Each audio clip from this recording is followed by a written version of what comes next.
Breakthrough. Given commonly used muscle relaxant through the nose shows potential to treat neurodegenerative diseases.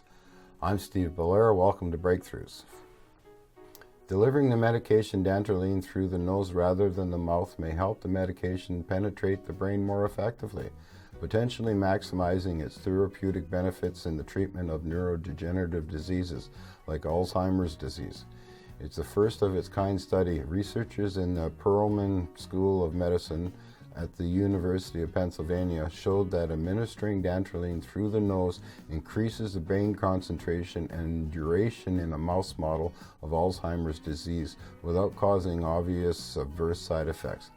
The results were published in PLOS One. The findings represent a major step forward in addressing a question about the potential use of dantrolene, which is often used to treat patients with muscle spasms in the treatment of neurodegenerative diseases. Although research has shown dantrolene can inhibit or slow the progression of many neurodegenerative diseases in animal models, the medication, when given orally or intravenously, only has limited penetration into the central nervous system, hampering its effectiveness and viability as a long-term treatment option. We know the use of dantrolene in the treatment of Alzheimer's disease or stroke would require chronic administration, said the study's corresponding author, Hofeng Wei.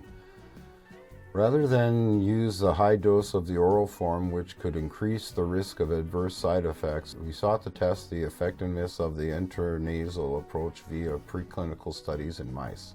In the United States, about 5.8 million people are living with Alzheimer's disease, a degenerative brain disease and the sixth leading cause of death in the nation. Previous studies involving cell and animal models have found that dantrolene can improve the mental function and provide other therapeutic benefits in the treatment of Alzheimer's, as well as other neurodegenerative diseases such as Huntington's disease, amyotrophic lateral sclerosis, ALS, and stroke.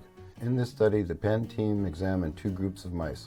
One group received the oral form of the medication while the other received the intranasal form, to identify whether delivering dantrolene via the nose would yield increased penetration into the brain.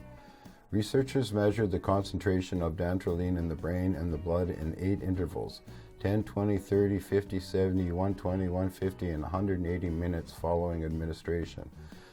Additionally, the team gave separate groups of mice the intranasal form of dantrolene 3 times a week for either 3 weeks or 4 months to identify any potential adverse side effects associated with chronic use.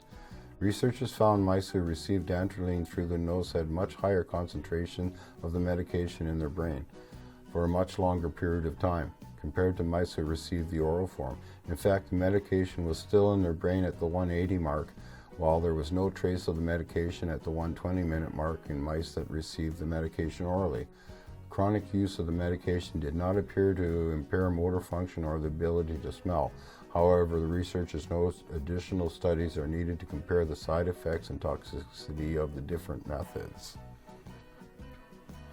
Wow, that's cool.